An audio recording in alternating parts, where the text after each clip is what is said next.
Okay folks, shall we settle down, take our seats and make a start, because it is 2 o'clock, which is the appointed hour.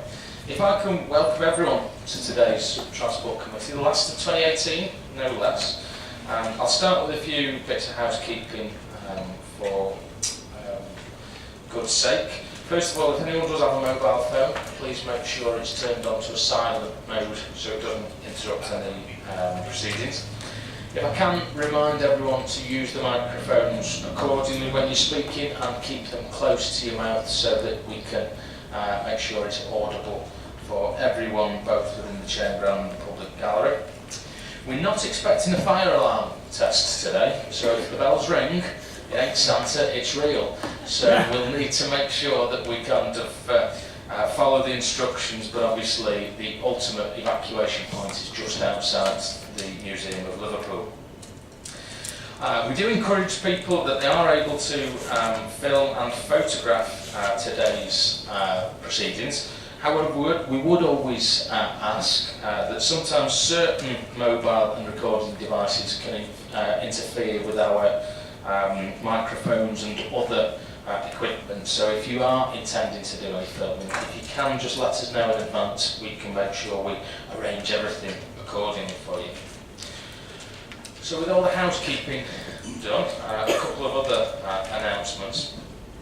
First and foremost, with regard to I'm sure most of you are aware that government has issued a review on rail services, and it's called for evidence in respect of the railway.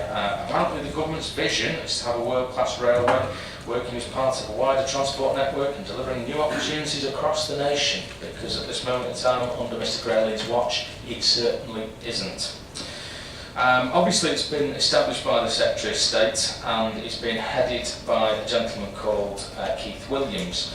The call for evidence was actually launched last week on the 6th of December, hence why we've not been able to put together a formal report seeking your approval today for today's meeting.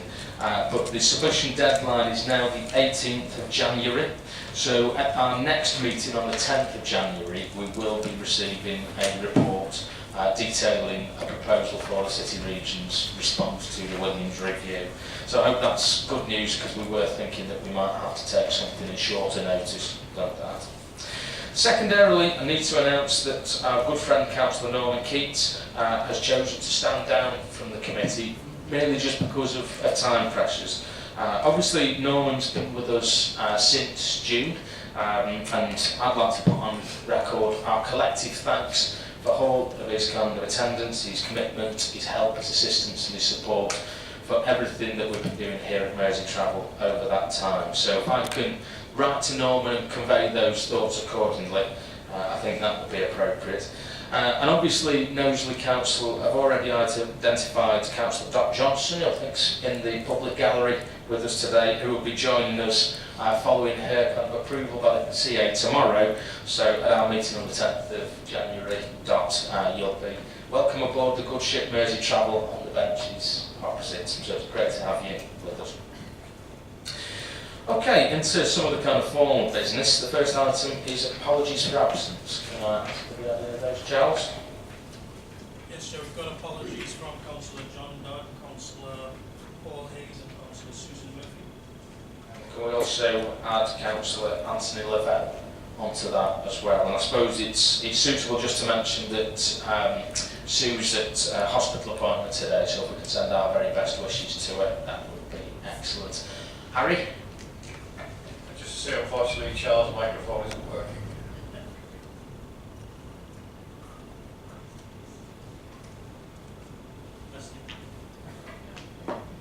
Sorry, Chair. Excellent. We are in the process of sourcing a new audio-visual system that's a bit more reliable than the one we've been using for the past few years. Second item is declarations of interest, so that's just the standard for me to point out. If there is anything, please register accordingly. Steve? Yeah, obviously item is it petitions. I'm one of the lead signatories on the petition. Excellent, thanks for that, Steve. We can record that accordingly. Okay, third item is the minutes of the last meeting. Can I move that the minutes of the meeting that we held back on the 1st of November be approved as a correct record of proceedings? Is that agreed? Excellent, I'll sign that accordingly. And fourth and most significant item of today's business is we're having a presentation from Merseyrail, and we've got both Andy and Joey here from Merseyrail to come and speak to us. And Andy, I think you're going to come to the front and do a presentation, and we'll open up some questions from members. So over to you.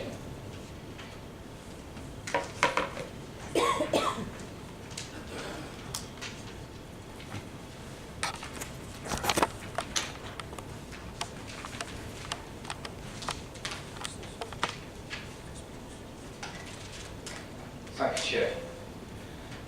Well, first of all, thank you very much for inviting me to present here today and showcase a bit about Merseyrail, what we are, what we do, and of course our current plans. First of all, my name is Andy Heath, Managing Director of Merseyrail. So I've been Managing Director since December last year, but I've had and I will say, the privilege of working with Merseyrail since 1997.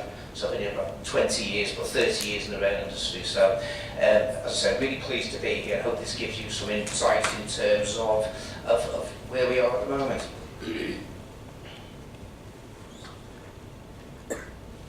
So first of all, I just want to put into context Merseyrail itself in terms of what our vision is. And it's very much about working together to deliver a world-class railway for our local region. And I want to focus a second in terms of the first two words, working together, because we're really proud to be working in collaboration with our colleagues in Merseyrail to actually deliver the best possible service we can for the people of the city region. We recognise our role and our responsibilities, which we take extremely seriously, and we're proud of what we've all collectively managed to deliver over the last few years. We want to set the standard in terms of train operating companies. I believe we do it in many areas, not all. That's something that we constantly strive for. But just to put into context Merseyrail itself, so in terms of passenger growth in 2003, we've increased from 27.8 million to just over 30.5 million passengers. And we believe we've done that through a variety of initiatives. I've just put just a couple there to put into context. Over the years, we've increased capacity on the Hunts Cross line. So if you recall, it was a half-hour service after 7 o'clock. It's now a 15-minute frequency. In 2010, we increased capacity on the Chester line from a 30-minute service to a 15-minute service, which means 6 trains an hour up and down from Hooton. We've also introduced late night services, and perhaps talk a little bit about that later on, but in terms of particularly on the Saturday and Fridays and Saturdays on the run to Christmas. And of course, we're one of the first train operating companies that have introduced Boxing Day services, which is something that we are, together with our colleagues at Merseyrail, particularly proud of. In terms of, it's not just about the punctuality of the network, which speaks for itself in terms of 95% PPM. It's also most important to us is what our customers think of us, because that's really important, because customers are actually the lifeblood and the litmus to whether we're delivering what indeed they want. As we see the NRPS, which is a national survey that's done across the rail industry, is that we've lifted collectively the NRPS overall satisfaction from 87% to 92% in January 2018. And there's lots of things that contribute to that. It's not just punctuality, it's also the aesthetics of the stations. Things that we've done is new lifts at stations, so we've been involved very much in new lifts at places such as Birkenhead North, Formby, Mells, which is coming online next year. Again, just continue to what I would perhaps say gild the lily a bit, but actually improve facilities for our customers. And we do that collaborative, not just with Merseyrail, but also with Network Rail. And indeed, we have a great deal of success in terms of external funding, so much so that in 2019, in terms of Access for All, we've bid collectively for 7 additional lifts at stations on the network, and that's all subject to the business case themselves, but it shows just how ambitious we are to actually provide the best services and facilities we can for our customers.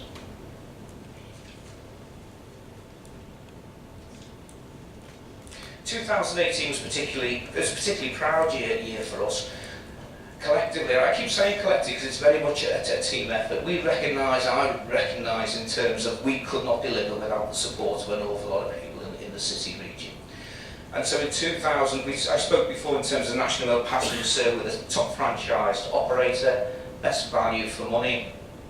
We were the first rail company in the National Rail Awards to win three awards. One was in terms of our sustainable development, which was to do what the work that we do in the community.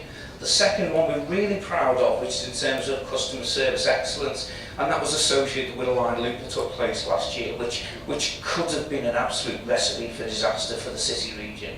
But I think collaboratively, in terms of ourselves and our colleagues from Merseyrail, the city region itself, we actually turned what could have been a potential horror story into what was an absolute resounding success. And indeed, that the process behind that we put in place is now used as a template across the country for how organisations, if they work collaboratively together to achieve a solution, just what you can achieve. And that culminated in the third award, which is the Passenger Operator of the Year. And I get really frustrated about this, really, because over the years we've continually been top of the performance charts, not just PPM but also the National Rail, the Customer Service Passenger Survey. And yet we always come second or third, we always hit the crossbar. And it's ironic that in the year that we had probably one of the biggest challenges that certainly from a personal point of view, from a business point of view with the Wirral Line closure, that the biggest challenge we've ever had, we managed to actually achieve the Passenger Operator Award. And I'm so proud of what we all did for that. And I certainly speak on behalf of all my staff, that they're really, really proud that we came out of it really strongly, not just as staff, but also, of course, as I said, as other organisations and also the city region. But in terms of where we are, obviously we've got a number of big projects that are moving forward at the moment. The first, of course, is the new fleet. So we all know the new trains are coming, and I don't intend today to talk about the attributes of those trains. I'm sure you're all well aware, probably as well as I am, if not more. But it's really important that, as with the Wirral Line loop closure, this project will only be achieved through close collaboration from a large number of organisations. Because between the organisations we've got exceptional amounts of knowledge, skills and experience, so we need to bring those all together to deliver what is a really, really challenging project. But it's not just about the new trains, it's what the new trains bring as well in terms of shorter journey times, in terms of the aesthetics of the trains. People spend a lot of time travelling to and from work. We want to give them an environment in which they can enjoy their journey as best they can. And a lot of the attributes on the trains with the Wi-Fi and all those attributes, as I said, are things that will really add to the quality of service we offer to our customers. And of course, in doing that, it will increase patronage. As we all know, if we can increase patronage, that's for the benefits of the city region, more jobs for people, and it really is a good news story for us all. Because of course, if we attract new jobs, that means more business, which is what we all want. I touched on it before, and just I don't know whether you've seen these things, but to give you an example in terms of when the new trains arrive. Journey times reduce on all routes. And you can say, well, it's 2 minutes, 3 minutes, 4 minutes, but when you multiply that 2 times a day, 10 times a week, X amount a year, it is significant. And if you're travelling on a train that has got the attributes that the 777 fleet will have, it actually changes your experience in general. And of course, in terms of the rolling stock itself, lots and lots of attributes we spoke about in terms of, there's the livery, there's the seats themselves, the Wi-Fi. And again, absolutely exemplary, the fact is that it's been a real collaborative effort. Lots of user groups, passenger focus involved to make sure that it's really important that people are aware that these are the trains that are owned by the people of the city region. And in owning those, they should have a say in how these trains are designed and how they look and how they feel. And again, by taking that collaborative approach, rather than us as an organisation say, well, we operate trains and we know all we need to know about trains, it's been broadened beyond that, and it's been an absolute success, so much so, including when we had the mock-up that that's been available on the Whittle and on the Northern Line. So many people coming to see it, and nothing but positive comments, because people actually say, that's great, that's what we want. And my view is, of course it's what you want, because you've had your colleagues telling us what you want, so it's absolutely fantastic. But in terms of the trains themselves, and people have seen the mock-up and they can see what is coming, one of the big challenges we have at the moment in terms of operational readiness. So in terms of the business, whilst we're operating obviously the Merseyrail network on a day-to-day basis, there's a tremendous amount of work that's going on behind the scenes. I've just put a few points in terms of things that are going on. Testing and commissioning. To bring new trains onto the national network, they need to be certificated. Lots of a detailed process to go through with the Office of Rail Regulator. And with Network Rail, first of all, to get a certificate of worthiness for the trains in terms of that class being able to operate. But then lots and lots of fault-free running that needs to be done to make sure that the trains can actually operate as they're meant to. So my team are working, again, collaboratively with Merseyrail to ensure that all this work takes place to get the trains in seamlessly. Driver training, we're planning our driver training at the moment and what that looks like and how long it takes to train the drivers to get the feel of the train and the braking, the retardation of the trains. So that's all being planned at the moment, ready to come into situ. The transitional arrangements, so how we move from the current 507, 508 please, which line of routes we bring the trains in on first, how does that marry up in terms of running 507, 508 on the same line as routes as treble 7s in the same timetable, how we can do that, make sure that we don't impact significantly on the customer. I touched on the safety acceptance. The train connectivity is going to make major changes to our business in terms of one of the key attributes of the trains, the factory live CCTV that will display into the control room. I need to make sure within my team that we've got the resources not just to have that connectivity come in, but how we can actually monitor that and what processes we have to play. So there's actually an awful lot of what I would call organisational design that we're having to do in the business, because this is the conduit to a real change in the business. And of course you've seen already at the start of now the platform train interface that needs to take place to accommodate the trains themselves for the unassisted access. So obviously the Ormskirk line's been done, the Whittle line loop's going to be done over Christmas, and then next year we're moving to the Southport line, following through with the North and South Whittle. We recognise that causes an impact on our customers, and what we need to do is make sure that we're well aware of that and we can put the processes in place to minimise the impact on their journeys as much as we possibly can while that work takes place.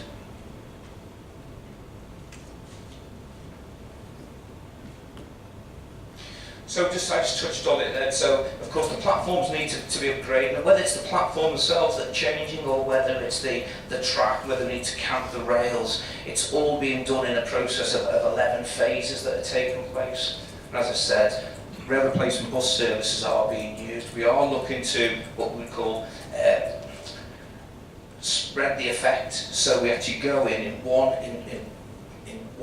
instance, address that section of line and then move on. A bit like the philosophy that we use with the Whittle line track renewal. So the Ormskirk line was 3 weeks, it's now done.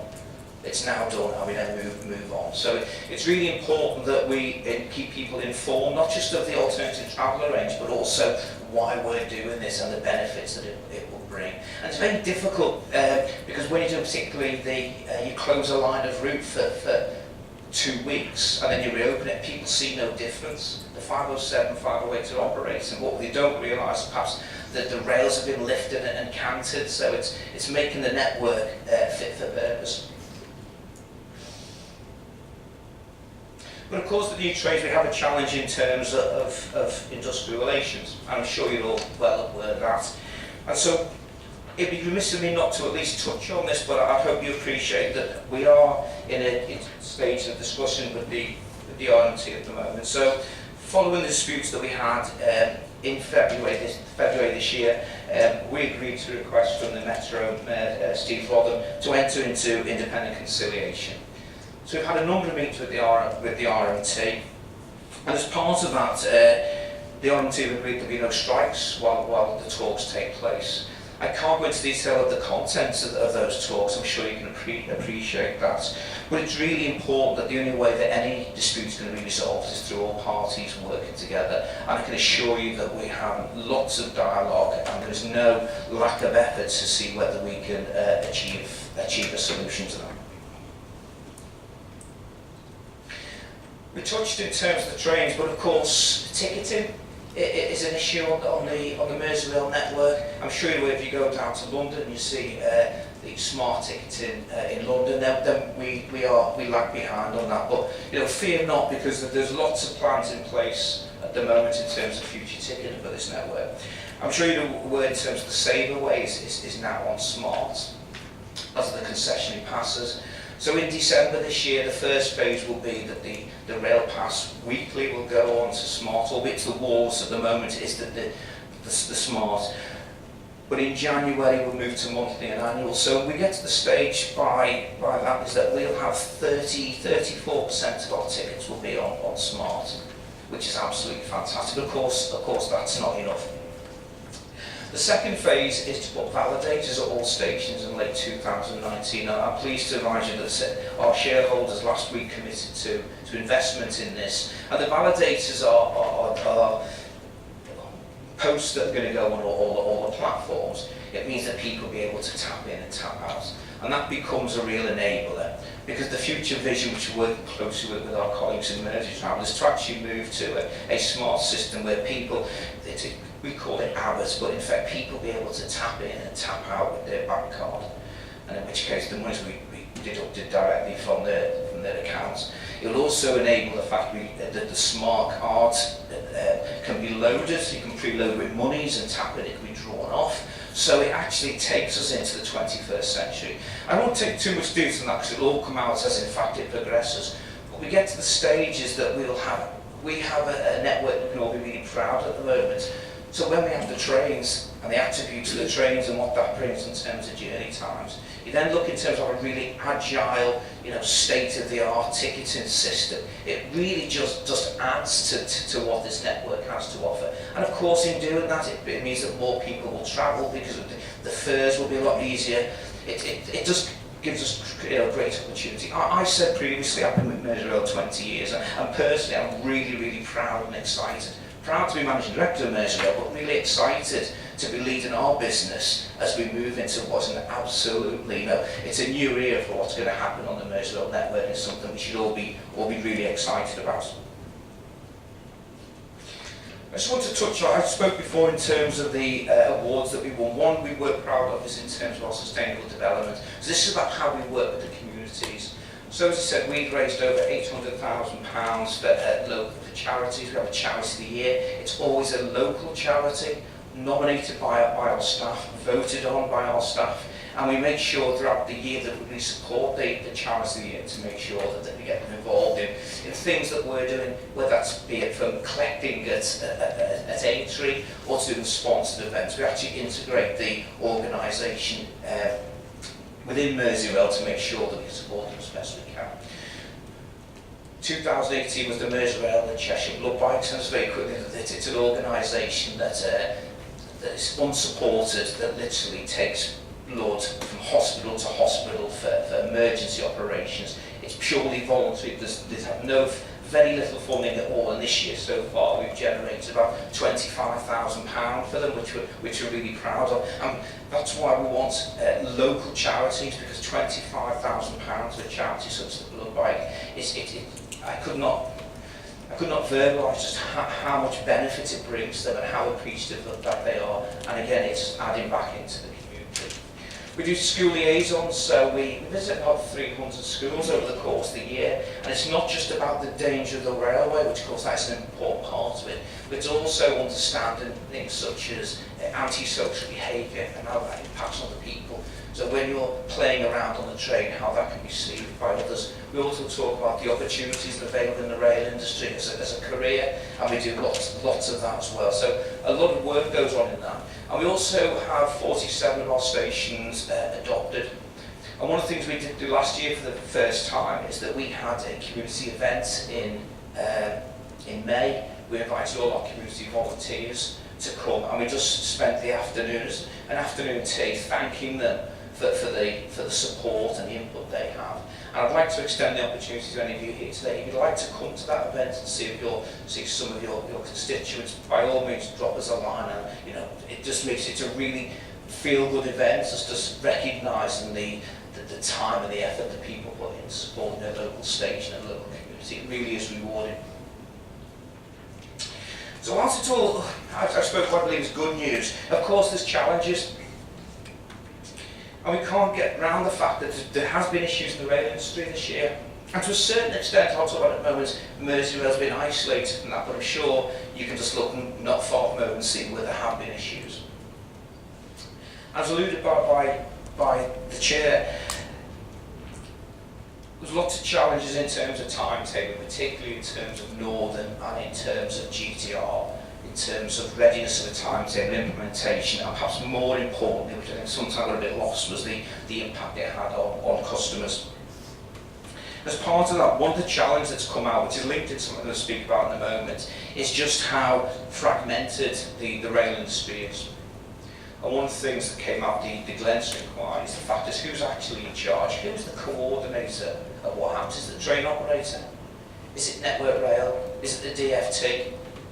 And it's quite clear that there are gaps in that, so much so, and it's quite evident that when something happens to the magnitude that this, is that people point fingers and blame it is just spread about. And it's really important that the Cllr inquiry looks into the fact that there needs to be some key decisions in terms of how the network is structured. Be that from in terms of decision-making processes down to something as fundamental as the Network Rail's timetabling programme, which is quite clear in something called a network code, and there's timescales in which you should abide by. But in terms of when you don't, the repercussions associated with that can be catastrophic for the customer. And it needs to be absolutely crystal clear who is responsible, and more importantly, who will enforce that those timetables, those timescales are met within that process. Punctuality is a challenge. And it's easy for me to say, well, Merseyrail 95.2, top operator in the country, it's nothing to do with us. I feel as a career railman that I feel bad about it. I do, because it doesn't portray the rail industry in a good light. Performance isn't great in the rail industry. Whether it's Network Rail or train operating companies, it makes no difference. The fact is, if you have a poor perception of rail, then it will impact on customers, which has a negative effect, not just on revenue, it has a detrimental effect on economic growth. And it's really important that whatever takes place in the rail industry, perhaps it's stressed to say things are broken, I wouldn't go that far, but things certainly need addressing. And this leads into the Williams review. So the government announced the review in October, and this is going to look at the organisational structure. Which and in what way should the railway be structured? There has to be clear accountability. That needs to be there. We need to make sure that whatever organisation involves, there's close collaborative working. And quite interestingly, as an aside, off piece a bit, is that only today I met a member of the Williams team, and they came to speak to me today. I'm sure they were certainly speaking to our colleagues in Merseyrail, wanting to understand what makes Merseyrail work the way that it does. I don't intend to take up my time today to extol the virtues of it, but I just think we should all be really proud is the fact that very early in the process they're coming to speak to us. And that don't mean that to interpret the fact that how great we are, it's not about that. But whatever we do here, so we'll go into it, the fact is we need to make sure there needs to be closer integration, whether that's between track or train, whether it's privatised or nationalised. I'm not going to get, we all have our own views on that, pros and cons. The fact is we can't lose sight of the most important person in the process is the customer, and whatever we're all doing, it's all about the customer, and we need to make sure that we have a structure within the rail industry with the accountability that everyone knows that is at the forefront of what we have to deliver. And in terms of Delia, we support this because as one of our shareholders, they invested £3 billion in rolling stock and the franchisers. It's vital that we look at all options, including the structure of Network Rail. I'm not pointing any fingers at Network Rail, but is it agile enough? Is it accountable enough? these are things that are really important. But it is the right time now for there to be, with all that's going on, to take just a step back and have a proper strategic overview of how the national rail system is operated. So to finish in terms of that, so what does this mean for Merseyrail? I believe within Merseyrail we know what our customers want. We certainly know what they expect. We set high standards, and whilst there's a challenge in attaining those high standards, it is as hard to keep them. And we're absolutely determined to work collaboratively with all our colleagues here today and other organisations to do that. We want to make this network as good as we possibly can. We really do. Absolute commitment to that. As I touched on before, we are, as a business, investing significant monies in the future ticketing system, again with our colleagues in Merseyrail, to give the customers what we want. 20 years with Merseyrail, it's been great, but I think the next 10 years, it's going to be a real bright future for this network, to make it a network not only we're proud of now, that we can certainly be even more proud of. We're glad to be a part of that, and I hope you found this afternoon's presentation illuminating. And I'll close there, but Chair, I'm happy to take any questions. Marvellous, thanks Andy, that was really, really useful as an opening and start. I know there'll be lots of different questions. I've already seen Gordon, but we can keep hands up whilst Gordon starts. Thank you, Chair. Thank you very much for the presentation. It was really flowing and put across some of the things. I think as a committee as well, in partnership with yourselves, I think we've got to applaud the passengers for being patient, all the changes that we've made. I think there are imperfections, but I think we have to pay tribute to the staff we have here, which we have done, I think, significantly with the most recent piece of works that was done on the Giants. The Giants had over 1.3 million visitors, generated some £6 billion into the economy building, handled very well. They've gone through, as you say, the World Slab Track, they've gone through the Lime Street works, and within all of that, I think what's being shown differently, and I won't name the other rail companies, but certainly what's being shown is that our transport system has a more human, caring face about how it deals with its passengers. And I was at the Cllr inquiry, and I made the comment that within there, the Office of Road and Rail doesn't have responsibility for passengers. And I think that's something maybe that should be changed. Too often rail people talk about rail, and it's almost as if a passenger doesn't really exist. It's incredulous. But it is questions, so I do have two very short questions.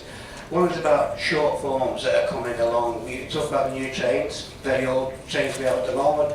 They've been very difficult to maintain, as you know, because that was within your domain. But we're talking about partnership, Sadler's doing that.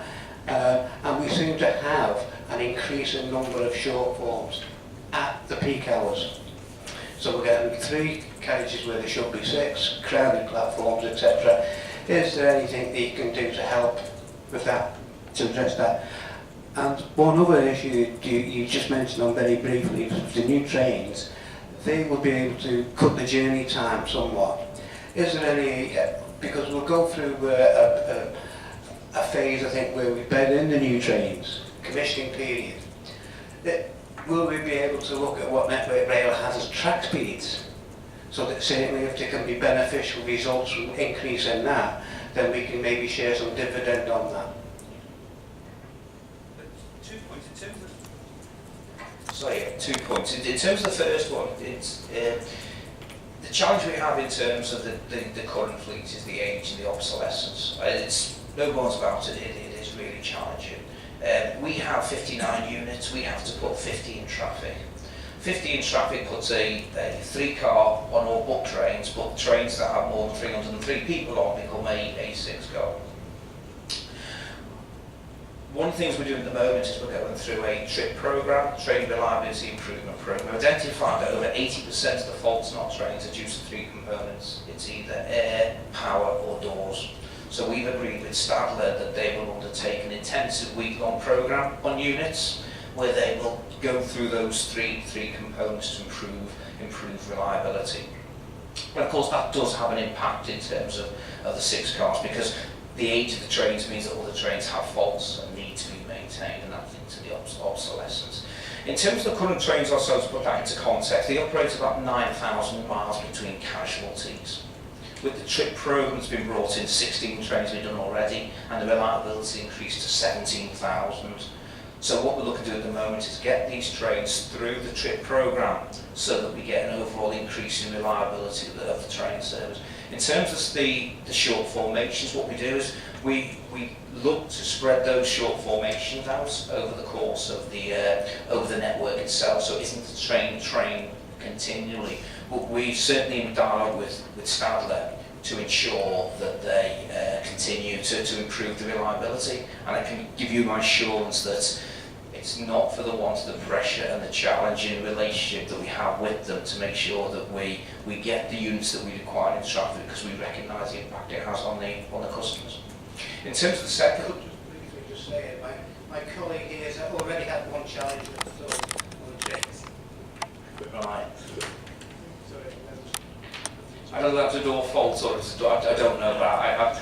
The second issue, very quickly, I mean, the line speeds are associated with faster acceleration and retardation. The challenge with it increasing the line speeds, it becomes very difficult because we have to look at the network, and we can only really increase the line speed where in fact we can get up to that speed for a significant number of amounts of time. And because there's so much short space between stations, about 80% of our network, the train doesn't get up to line speed for more than about a minute before it breaks. So, for example, Ainsdale to Friel, 60 mile an hour. By the time you get up to 60, you're there for about half a minute before you break down, before you actually start to retardation. So, increasing the line speed of the network won't give us significant improvements. And of course, in increasing the line speed, you need to up the maintenance of the track. So there's costs associated with that. So you have to weigh the costs and the benefits of doing that. Okay.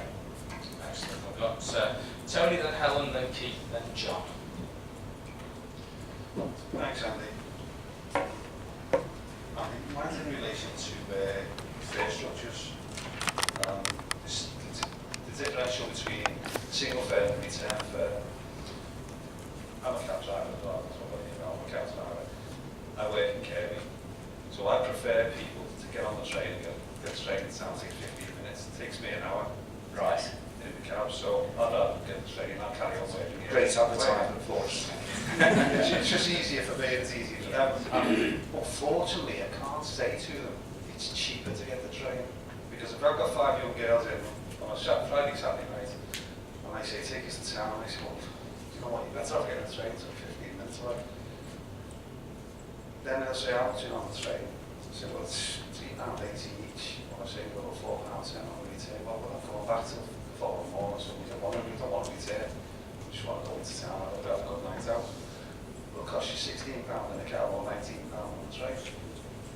So, you know, there's a differential there.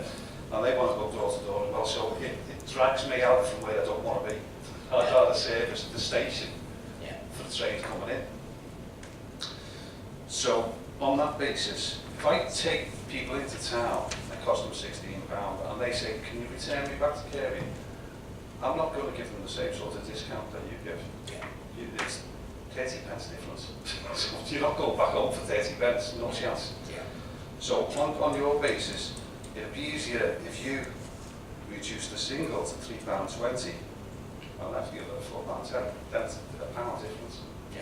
So if you've got the £3.20, I can actually say to them, you know what, it's cheaper, it's better, it's quicker, off you go. And you've got one more ones on seats. So it becomes difficult for me to do that. Yeah, I hope you can appreciate it. The answer I gave on the operating issues was quite verbose, because of course that's my own expertise. But certainly what I will say in terms of ticketing is that we have, as I'm sure you're aware, the cheapest rail fares in the country. In fact, even only the next year, you know, fares are going up by 3.2%. Fares on the Merseyrail network go up by 2.8 if you aggregate the fares. So first of all, we're the cheapest fares in the country, but there's a lot of discussion taking place nationally about fares in terms of how they're structured, the availability of them, making people aware of the cheapest possible option. I do know that in turning together with our colleagues, we're looking at the zonal fare system and whether it's right for this network. So we're very cognizant of the fact that what some people would call anomalies associated with the structure, and that's something that rest assured we are looking at. We've got to make sure that people, that there's rationale behind what the fares are, particularly in terms of singles and returns. I'll perhaps defer to other colleagues on that, but what we do is ensure that we make sure that people know the best possible fare that we can offer on the network. So apologies if I don't answer your question in detail, but it certainly resonates with us and we're well aware of that, yeah. So there's a possibility of a reduction to Taking switch your mic on, I couldn't hear. So there's a possibility of a reduction to £3.20 for the single? If you'd like to interpret that as what I said, that's I'm sounding flippant, I don't mean to be, but certainly something that we are aware of. Excellent. Okay. Alan? Thank you, Chair. Thank you very much for your presentation. We've been really pleased to see that recently you introduced a better deal for young people's tickets up to the age of 18. I've got a couple of questions relating to that. Just wondered if you could talk us through any results you've seen from that. Has it led to an increase in patronage from this group, for instance? And I wondered how we can ensure that young people's tickets on rail are available up to their 19th birthday in the same way as we do on the buses. Would you argue that point quite strongly for us, on behalf of us, with the rail to the agreement, please? I'm just looking at my colleague here who's head of our market in terms of fares, particularly associated with the young persons. Do you have got a response to that, sir? I don't want to put you on the spot, but certainly. Hi, I'm Sarah, Head of Marketing and Communications at Merseyrail. There has been an increase in the number of under-18s that we've seen using the network. That was initially quite difficult to identify because there were some challenges with people over the age of 18 managing to get hold of the ticket, but there's been a process put in place with identification to work on that now. It's been really positive to see that there's been that uptake of the ticket.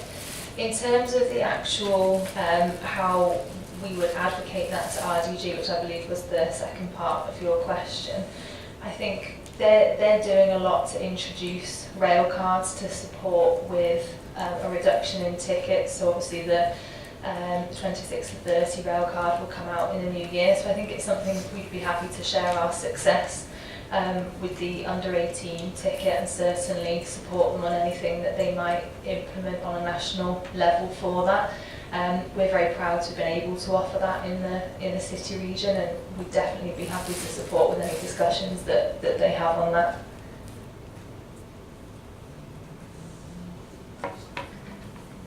Excellent. Keith? Thank you. How is Merseyrail tackling fare evasion? We are concerned that at stations where ticket gates are in place, often the manual gate is left open, which can lead to passengers without valid tickets entering and exiting the stations. Well, first of all, in terms of ticketless travel on the Merseyrail network, we recently commissioned a survey, and that survey encapsulated over 40,000 customers, and our ticketless travel rate came out at about 4%. And that varies because, of course, it could be as low as less than 1% in the morning peak, because, of course, people come with tickets, up to 6% weekdays out on the outer extremities of the network. But what the survey did allow us to do was to identify where indeed the challenging locations on the network are. So first of all, we've used that intelligence for the deployment of our revenue protection staff. And one of the things that I won't go into too much detail on, but that includes their plain clothes working as well now. Because we do know people will see my revenue protection team and then sort of look to avoid